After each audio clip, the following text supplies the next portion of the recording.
अस्सलाम वालेकुम, नमस्कार, सत श्री अकाल एंड गुड इवनिंग। मैं हूं आरज़ू काज़मी और आप हमेशा की तरह से देख रहे हैं भेजा फ्राई। जी हाँ, भेजा फ्राई के नए एपिसोड के साथ हमेशा की तरह हम हाज़िर हैं और हम न्यूज़ की तरफ चलेंगे। लेकिन हमेशा मेरी तो एक आदत सी बन गई हो, जैसे होता है ना वो सीडी सॉन्ग्स की जो सीडी वो फँस जाया करती थी। जब हम लोग पहले जब सीडीज़ नई-नई आई थी ना, सॉन्ग सीडीज़ जो होती थी, तो वो उसी तरीके से मेरी सीडी भी फँस गई है और मैं हर बार आप लोगों से ये कहना नहीं भूलती कि अपने ख़ास तौर पे भेजा फ्राई के टाइम पे, कि बाकी शोज़ में तो ख़ैर मैं नहीं कहती, लेकिन भेजा फ्राई के टाइम ज़रूर मैं रिक्वेस्ट करती हूँ कि आप सब लोगों से कि जिसने भी चैनल को सब्सक्राइब नहीं किया है, प्लीज़ चैनल को सब्सक्राइब करना ना भूलिएगा और अगर हो सके तो लाइक के बटन को भी क्लिक कर दिएगा। ख़ैर हम बढ़ते हैं जी आगे न्यूज़ की तरफ और कुछ तो ख़ैर हम आपको ज़ाहिर है कि पाकिस्तान की खबर भी सुनाएँगे और थोड़ी बात हम इंडियन प्राइम मिनिस्टर की भी करेंगे और कई दूसरी न्यूज़ हैं हमारे पास आपके लिए। लेकिन हम सबसे पहले बात करेंगे ज़ाहिर है कि पाकिस्तान की, और उससे भी पहले यानी पाकिस्तान से भी पहले बात होगी जी बिल्कुल आप सब जैसा कि जानते हैं इस्लामाबाद की। और इस्लामाबाद का जी हाल ये है कि इस्लामाबाद में जो है वो लाल मस्जिद आपने नाम सुना होगा। परवेज़ मुशर्रफ ने कोई काम अच्छा किया हो ना किया हो, बहुत लोगों को जनरल परवेज़ मुशर्रफ से प्रॉब्लम थी, बहुत से लोगों को उनकी कई बातें जो थी वो पसंद नहीं थी और बहुत फ़ेवरेट वो कभी नहीं रहे। लेकिन एक काम उन्होंने ज़रूर अच्छा किया था जिस पे हमेशा शायद उन्हें एप्रिशिएट किया जाएगा और वो था लाल मस्जिद ऑपरेशन। लाल मस्जिद ऑपरेशन जो है यानी लाल मस्जिद का जो मदरसा है इस्लामाबाद में, मेन इस्लामाबाद में जो है अपारा पर इन लोगों ने ये बना रखा है। अपारा मेलोडी के ऊपर ये इस्लामाबाद में जो है ये मदरसा है और अगर कभी वहाँ से किसी का गुज़रना हो, ज़ाहिर है पाकिस्तानी ही जा सकते हैं, हमारे कोई इंडियन दोस्त या किसी और कंट्री के लोग जो हैं वो नहीं देख पाएँगे। लेकिन ये कि वहाँ पर उन्होंने डंडे लेकर अपने लोगों को खड़ा कर रखा है, गुंडे पाल रखे हैं, पुलिस अंदर नहीं जा सकती, कुछ चेकिंग नहीं हो सकती। लेकिन जनरल परवेज़ मुशर्रफ ने यकीनन उनके ऊपर जो ऑपरेशन किया था वो बहुत अच्छा था, लेकिन अफ़सोस कि उस ऑपरेशन को बीच में छोड़ दिया गया और उसके बाद आगे जो है वो कंप्लीट ऑपरेशन नहीं हो पाया। उसी का रीज़न है कि आज भी हम इन लोगों को जो है यहाँ पर लाल मस्जिद वालों को यहाँ पर हंगामा करते हुए और लोगों की गाड़ियाँ तोड़ते हुए और इसी किस्म की हरकतें करते हुए देखते हैं। और कोई ऐसा दिखाई नहीं देता जो फौरी तौर पर इनको रोक सके, अरेस्ट कर सके। काफ़ी सारी ज़मीन जो है मदरसे के आगे की भी जो थी, वो भी इन्होंने ज़बरदस्ती कब्ज़ा कर ली है और ये अपनी जगह से हिलने को और उस जगह को छोड़ने को बिल्कुल भी तैयार नहीं है। अगर कोई बात करने की कोशिश की भी जाए, तो ये लोग लोगों के ऊपर अटैक कर देते हैं और हर तरह से नुकसान पहुँचाने की कोशिश की जाती है। लेकिन बहरहाल गवर्नमेंट को इसके बारे में कुछ सोचना होगा, लेकिन ये बिल्कुल इसी तरह से है जैसे बाकी आप जानते हैं कि किस तरह से जो टेररिस्ट ग्रुप हैं या कोई इस किस्म की ऑर्गेनाइज़ेशंस हैं, उनको जैसा सपोर्ट दिया गया कि अब वो बाद में जो है काबू में नहीं आ रहे। जब परवेज़ मुशर्रफ ने ऑपरेशन करने की कोशिश की थी, बल्कि किया भी था काफ़ी हद तक, तब वहाँ का ये मौलवी अब्दुल अज़ीज़ जो है, ये बुर्का पहन के वहाँ से भागा था, ताकि उस ऑपरेशन में कहीं ये पकड़ा ना जाए, कहीं इसको मार ना दिया जाए। एक बार फिर इस्लामाबाद की पुलिस ने जो है इसको अरेस्ट करने की कोशिश की है, कुछ घंटे के लिए सुना है कि कर भी दिया है और उसके बाद इसके मदरसे के लोगों ने क्या किया हम आपको दिखाते हैं। Main Islamabad blue area road के ऊपर लोगों की गाड़ियाँ रोकी हैं, उनको डंडे मारे हैं और किस किस्म का हंगामा रहा है।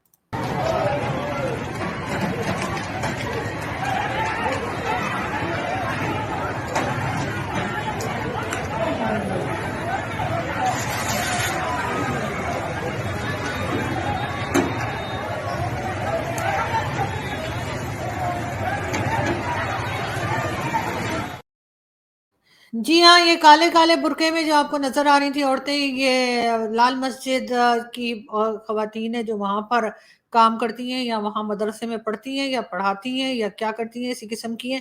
लेकिन साथ-साथ बात सिर्फ़ यहीं तक ख़त्म नहीं हो गई। कुछ घंटे के बाद उस मौलाना अब्दुल अज़ीज़ को छोड़ दिया गया, रिहा कर दिया गया, लेकिन इनकी औरतें, इनकी ख़वातीन और इनके लोग धमकियाँ दे रहे हैं सुसाइड बॉम्बर की। का कहना ये है कि जी आप लोग शायद भूल गए हैं और अगर एक भी आया तो आपकी अकल ठिकाने आ जाएगी।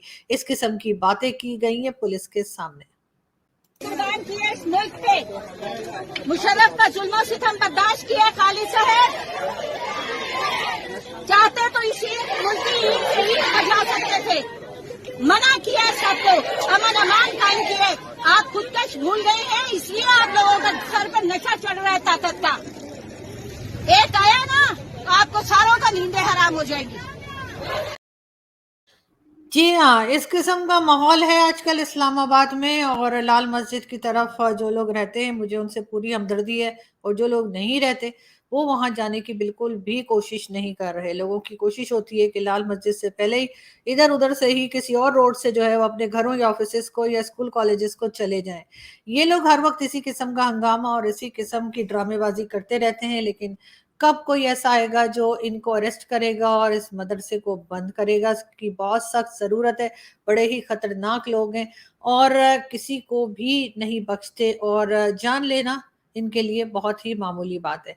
बहरहाल हम चलते हैं आगे और क्योंकि इस तरह के तो कई लोग और कई मदरसे हमारे यहाँ हैं, लेकिन बहरहाल इस्लामाबाद जो कि कैपिटल भी है, मेन सिटी है पाकिस्तान की, जहाँ पर सारी एम्बेसीज हैं, जहाँ पर कह लीजिए थोड़े बहुत अगर कोई फॉरेनर्स हैं पाकिस्तान में तो वो इस्लामाबाद में ही रहते हैं और वहां पर इस तरह का माहौल है जो शायद अफगानिस्तान में भी नहीं होगा। और ये लोग जो हैं ये पूरी तरह से गुंडागर्दी दिखा रहे हैं और कई और इस जो मौलाना अब्दुल अजीज है उसकी वीडियोस जो है वो आपको नेट पे मिल जाएंगी जिसपे वो इसी किस्म की बातें कर रहा है कि किस तरह से लोगों की जानें ली जाएं और किस तरह से लोगों की जानें ली जानी चाहिए। इस किस्म की बातों को वो प्रमोट करता हुआ, सपोर्ट करता हुआ दिखाई देगा। लेकिन हैरत है मुझे हमारी जो एजेंसीज़ हैं उनके ऊपर कि वो इससे डर कर इसको प्रॉपर ना तो सज़ा दे पा रहे हैं और ना ही इसके मदरसे को बंद कर पा रहे हैं। लेकिन ख़ैर कहीं न कहीं जाकर इसका अंजाम जो है वो होगा, लेकिन कब और उस वक़्त तक कितने लोगों की जानें जाएँगी कुछ कहा नहीं जा सकता। हम चलते हैं जी आगे। हमारे जी जो प्राइम मिनिस्टर हैं यानी कि शहबाज शरीफ साहब, आप सब जानते हैं कि वो आजकल पेरिस गए हुए हैं और वहाँ उनकी मुलाकात हुई थी। वैसे तो खैर कई लोगों से हुई जिसमें कि मोहम्मद बिन सलमान भी हैं सऊदी अरब के, लेकिन साथ-साथ एक खातून से वो मिले जो बहुत इम्पोर्टेंट हैं और वो इम्पोर्टेंट इसलिए हैं क्योंकि जी उनका ताल्लुक है आईएमएफ से और वो आईएमएफ की मैनेजिंग डायरेक्टर हैं। तो सुनते हैं वो क्या कह रहे हैं उनको। जब मैं आया हूं तो आप समझेंगे शायद ये मांगने आया है। मैं मांगने नहीं आया, लेकिन मजबूरी है हमारा। जिस तरह माजी में 75 साल में आपने हमारा हाथ बटाया है, कुछ ऐसा आप हाथ बटा दें। तो मैंने कहा मैं वादा करता हूं कि इंशाअल्लाह हम पूरी कौम हम मिलकर दिन रात मेहनत करेंगे, पसीना कराएंगे, अपने पाँव पे खड़े होंगे, इंशाअल्लाह जरूर खड़े होंगे इंशाअल्लाह।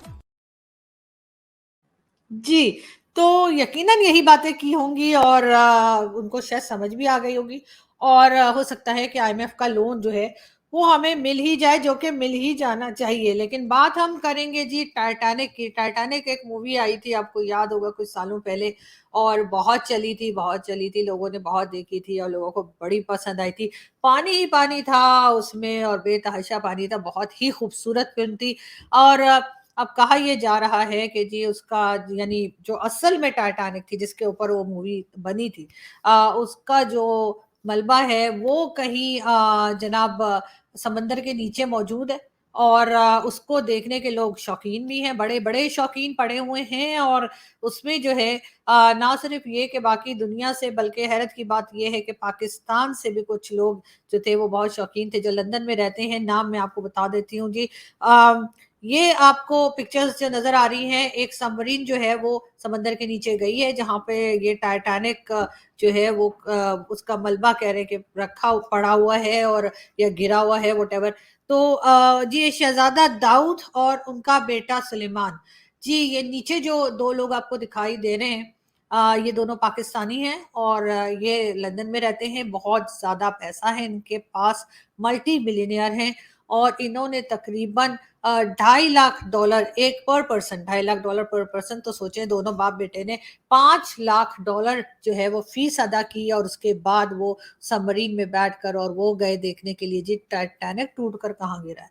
मतलब अजीब सी बात है, लेकिन खैर इसमें ये जरूर है कुछ ही घंटे के बाद बताया जा रहा है कि जब वो सबमरीन बढ़ी है उसके कुछ घंटे के बाद उसका राब्ता जो है वो जमीन पे जहाँ कहीं ये मॉनिटर किया जाता है या उसको रास्ता बताया जाता है, उससे उनका कांटेक्ट जो है वो टूट गया था और अब 2-3 दिन हो गए हैं उस सबमरीन को ढूंढा जा रहा है। बताया यही जा रहा था कि उसके अंदर जो ऑक्सीजन है वो 96 आवर्स की है, और जिस वक्त मैं आपके साथ शो कर रही हूँ या इस शो की रिकॉर्डिंग कर रही हूँ उस वक्त तक ये बताया गया है कि जी पाकिस्तान के शाम के 4 बजे तक वो ऑक्सीजन जो है वो खत्म हो जाएगी।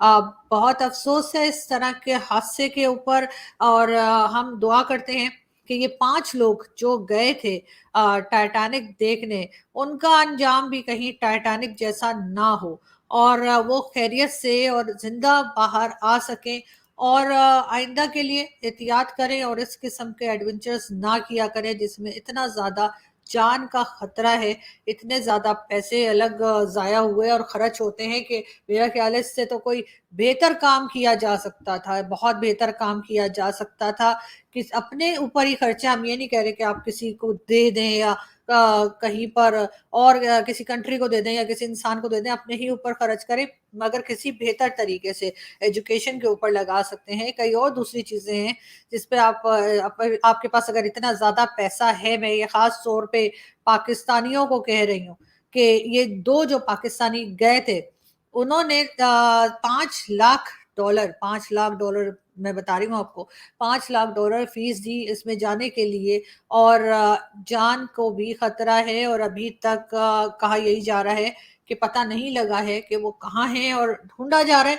लेकिन हम यही दुआ करते हैं कि वो जल्दी मिल जाएं और खैरियत से हों, बल्कि ये 5 लोग जो हैं वो उस सबमरीन के अंदर हैं, और आई विश कि ये 5 लोग खैरियत से बाहर आ जाएं, और जी आइंदा के लिए तौबा करें कि इस किस्म का एडवेंचर नहीं करेंगे। अगर आपके पास इतना फालतू का पैसा है तो मुझे दे दीजिए मेरा अकाउंट नंबर आपको ये नीचे वीडियो के नीचे मैं दे देती हूँ, उसमें डाल दीजिए। तो ये कि मुझे तो ऐसा कोई शौक है नहीं जी कि मैं जो है ना समंदर के नीचे जा जाकर टाइटैनिक देखूं या पहाड़ पे चढ़ के मैं कहूँ कि जी मैंने तो माउंट एवरेस्ट जो है वो सर कर लिया है। मुझे इस किस्म का कोई शौक नहीं है। मैं ज्यादा से ज्यादा भी यूरोप घूमने चली जाऊंगी या दुबई चली जाऊंगी, दो ही जगह है, तो उसके अलावा तो मैं कहीं आती जाती नहीं।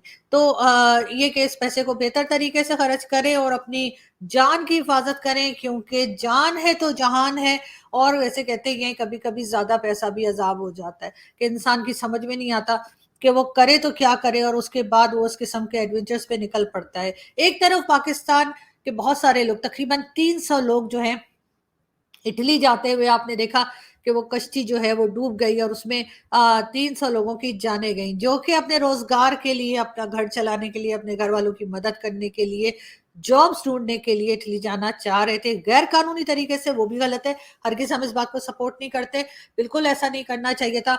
लेकिन उनको जो जरूरत थी, घर में जो प्रॉब्लम थी, वो देखकर उन्होंने वो तरीका अपनाया जो नहीं करना चाहिए था, बहुत गलत है। लेकिन दूसरी साइड पे हम देखते हैं कि इतना ज्यादा पैसा भी है लोगों के पास जो बिला वजह में ही जो है वो कभी टाइटैनिक देखने पानी के नीचे जा रहे हैं, तो कभी क्या करने जो है एडवेंचर्स कर रहे हैं।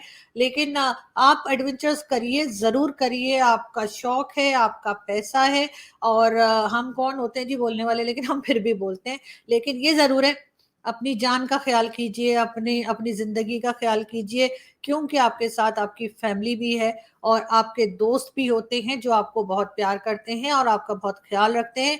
तो मेरा ख्याल है इंसान को उन लोगों का भी ख्याल करके अपने आप को महफूज रखना चाहिए जो लोग आपसे प्यार करते हैं और हमेशा आपके साथ आपके मुश्किल वक्त में खड़े रहते हैं, और अच्छे वक्त में भी वैसे खड़े ही रहते हैं। लेकिन ये कि बात ये कि बहरहाल इनकी न्यूज अभी तक प्रॉपरली आई नहीं है पूरी कंप्लीट। अभी यही बताया जा रहा है कि ढूंढा जा रहा है, हर तरह की कोशिश की जा रही है, और जैसा कि हमने कहा कि हमारी दुआ है कि जल्द ही ये लोग जो है वो मिल जाए।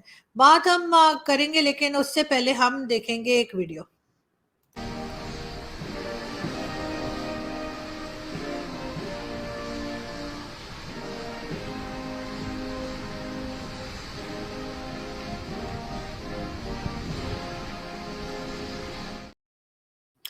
जी, ये थे प्राइम मिनिस्टर नरेंद्र मोदी जो अमेरिका पहुंचे, और अमेरिका पहुंचने पर नेशनल एंथम जो है वो प्ले किया गया इंडिया का, और बारिश हो रही थी, कम से कम एक छाता छतरी, अम्ब्रेला कुछ तो मतलब दे दिया होता ना मोदी जी को। मोदी जी ऐसे ही भीग रहे हैं और मेरा ख्याल है अब आप देख लीजिए हमारे प्राइम मिनिस्टर को, ये जी पहुंचे हैं फ्रांस और अपना छाता खुद लेके गए हैं।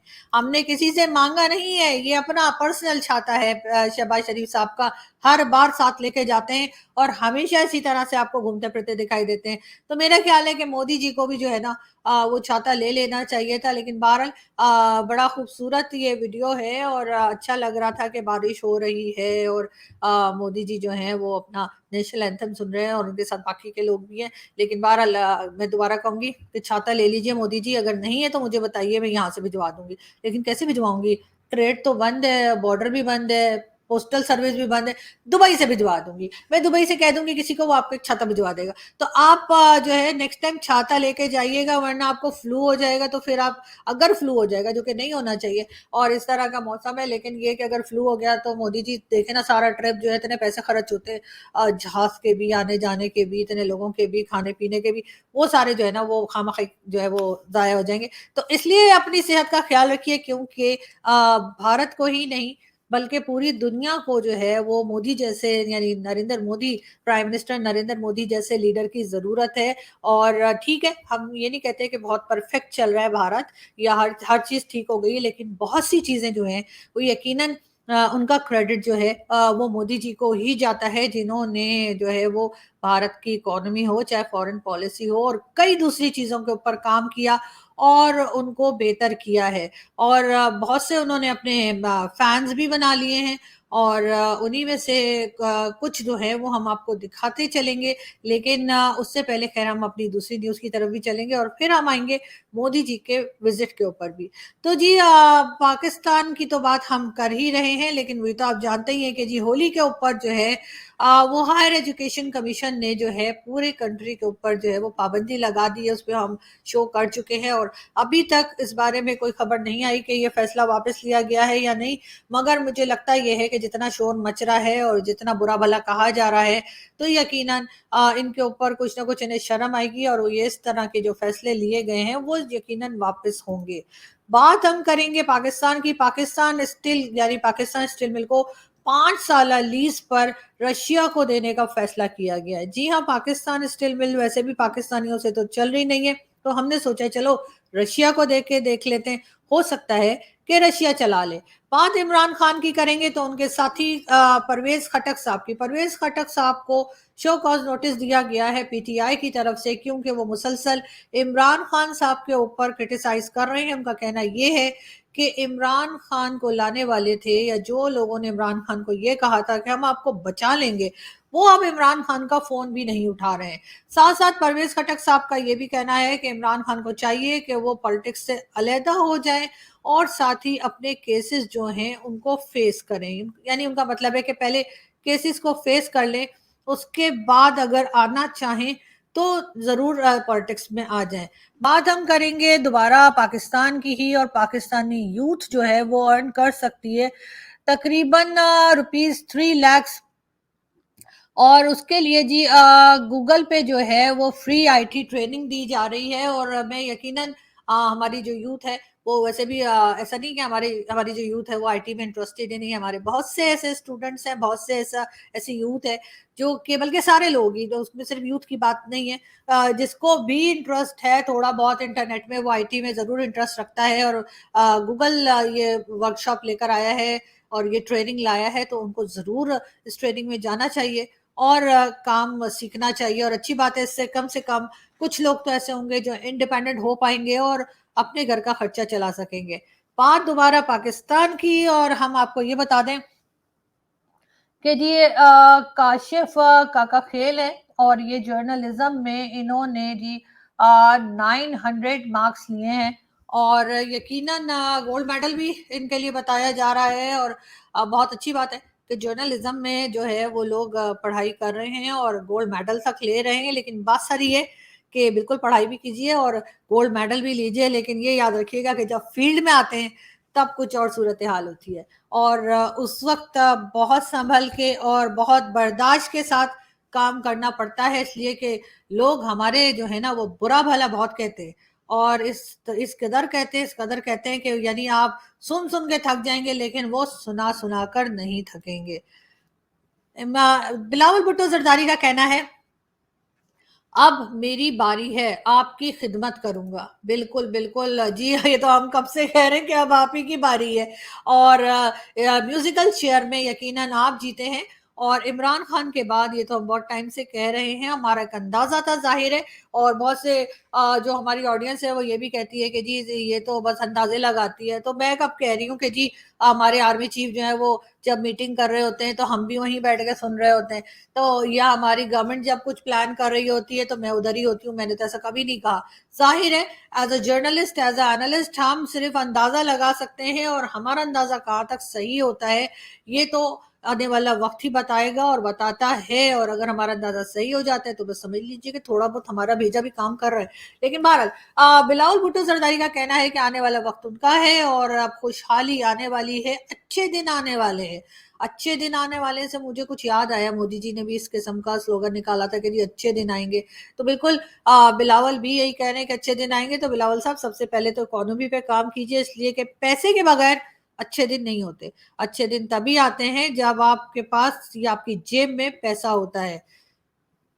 जी हमारे प्रेसिडेंट यानी कि आरिफ अलवी साहब ने जस्टिस काजी फायज ईसा को बतौर चीफ जस्टिस के बनाने की मंजूरी दे दी, यानी उनकी अपॉइंटमेंट की मंजूरी दे दी है। ये तो खैर हमें बहुत टाइम से पता था कि जस्टिस काजी फायज ईसा ही जो है वो पाकिस्तान के नए जो है चीफ जस्टिस बनेंगे। लेकिन अब प्रेसिडेंट आरिफ अलवी ने उनकी अपॉइंटमेंट के ऊपर जो है सिग्नेचर्स कर दिए हैं, और काफी टाइम से पहले ही कर दिए हैं। और लगता ये है कि हो सकता है कि जो टाइम है इस वक्त के चीफ जस्टिस का, उमर अता बंदयाल साहब का, हो सकता है वो टाइम से पहले ही चले जाए, रिटायरमेंट से पहले वो चले जाएं, और उनके बाद हम जस्टिस काजी फायज ईसा साहब को देखें पाकिस्तान का चीफ जस्टिस के तौर पे। पीपल्स पार्टी ने एतजाज एहसन और लतीफ खोसा की बुनियादी रुकनीत मुअत्तल कर दी, यानी कि पीपल्स पार्टी ने जो है वो एतजाज एहसन और लतीफ खोसा दोनों को पार्टी की जो मेंबरशिप थी उससे निकाल दिया है। और उसका रीजन यही है कि दोनों के दोनों जो हैं वो टू मच है। जी हाँ, दोनों के दोनों जो है वो इमरान खान को सपोर्ट कर रहे हैं। और जाहिर है ये बात पीपल्स पार्टी को बिल्कुल भी पसंद नहीं आई। और खैर यहाँ से हम आपको एक वीडियो और दिखाते हैं। I am a fan of Modi, so so I have to say that. जी हाँ, ये जो कह रहे थे I am a fan of Modi, तो इनको आप पहचान ही गए होंगे, ये वही भाई साहब हैं जो ट्विटर पे हमारे से पैसे ले रहे हैं ब्लू टिक के। जी जी जी जी, बिल्कुल ये वही है। लेकिन ये कि बहरहाल इनका कहना ये है कि ये मोदी जी के फैन हैं। और जी बिल्कुल आजकल तो मोदी जी के सभी फैन बनते चले जा रहे हैं। और मेरा ख्याल है कि अब तो इतने फैन हो गए हैं कि इस समर मोदी जी को गर्मी नहीं लगने वाली, इतने सारे जिनके फैन हो। तो ऑब्वियसली फिर तो मौजा ही मौजा होंगी। I am a fan of Modi, so so I have to say that. Prime Minister Modi, for whom the sky is not the limit. Well, I also commended India on the response to COVID and how, India was very efficiently dealt with it. The potential of India is enormous. But they have this foundation with the Aadhaar system that means they can do things that most governments around the world can't do. I think India could really show the world how to do it right. जी हाँ, और ये सब के सब लोग जो हैं यकीनन मोदी जी की तारीफ कर रहे थे, और तारीफ बनती भी है। और जैसा मैंने पहले कहा कि बहुत सी ऐसी चीजें हैं, बहुत से ऐसे काम हैं जो मोदी जी ने किए एज अ प्राइम मिनिस्टर, और हम भी उनके फैन हैं। और ये और बात है कि हम मानते नहीं हैं, मगर ये जरूर है कि पाकिस्तान में भी मोदी जी के बहुत से फैन हैं। और यकीनन जैसे कि हमारे साथ जो पैनलिस्ट आते हैं, और साजिद तारड़ साहब, उनका कहना यह है कि एस्टैब्लिशमेंट को और पाकिस्तान की गवर्नमेंट को आंखें खोल के प्राइम मिनिस्टर मोदी के इस विजिट को जो यूएस में चल रहा है वो देखना चाहिए, ताकि हमें कुछ सीखने को मिले और हम अपने आप को इम्प्रूव कर सकें, हम अपने आप को बेहतर कर सकें। लेकिन इस बीच में राहुल गांधी जी पता नहीं कहाँ पे वॉक कर रहे हैं।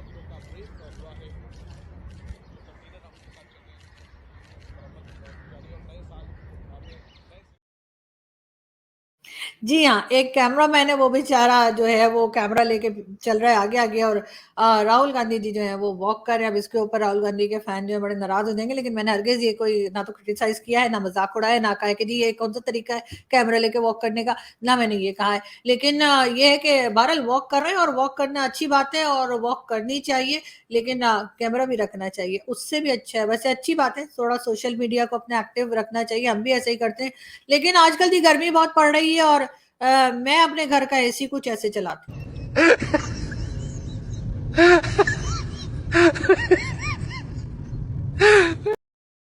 जी हाँ, मेरे घर में भी कुछ यही हालत है जी, मैं भी कुछ इसी तरीके से एक मार्कर लेके और मैंने वॉल के ऊपर जो है एसी बना दिया है, इसलिए कि इतनी गर्मी है और इतना ज़्यादा बिल कौन पे करेगा, मेरे पास तो पैसे वैसे ही कुछ नहीं है। तो बिल्कुल जी ज़ाहिर है कि मैं भी उसी क्लास में आती हूँ पाकिस्तान की जिनके पास पैसा नहीं है। लेकिन बहरहाल यहाँ से हम चलते हैं, आपसे मुलाकात होगी नेक्स्ट वीडियो में, अपना बहुत सारा ख़्याल रखिएगा, हँसते रहिए, मुस्कुराते रहिए और अपना बहुत सारा ख़्याल रखिए और अगर आप लोग बाहर-वाहर निकलते हैं, जो कि ज़ाहिर है निकलते ही होंगे, ऐसा तो नहीं कि घर बैठे रहेंगे। तो बिल्कुल जी बाहर निकले तो पानी पीते रहें, कुछ ना कुछ ठंडा लेते रहें, ताकि आप लोगों का जो है वो एकदम बॉडी टेम्परेचर ठीक रहे और आपकी सेहत ठीक रहे। क्योंकि मुझे तो जी मैं तो ज़रा धूप में निकलती हूँ, मुझे तो सनस्ट्रोक हो जाता है। तो इसलिए मैं भी बाहर अगर निकलना पड़ जाए इतनी सड़ी धूप में तो मैं पानी लेके निकलती हूँ, पानी की बॉटल लेके निकलती हूँ। लेकिन ये कि ज़्यादा कोशिश यही होती है कि शाम में निकला जाए, जो कोई काम है अगर शाम को हो सकते हैं तो जी धूप ढलने के बाद और शाम में किए जाएँ। लेकिन होता है जी बाज़ दफ़ा जाना पड़ता है कि जी दिन में भी काम होते हैं, लोग घर तो नहीं बैठा जा सकता। तो बिल्कुल लेकिन अपना बहुत सारा ख़्याल रखिए क्योंकि गर्मी बहुत ज़्यादा है और अभी आगे और बढ़ने वाली है, कम होने का कोई चांस दिखाई नहीं दे रहा। Thank you so much for watching this video और अपना बहुत सारा ख़्याल रखिएगा। बहुत शुक्रिया।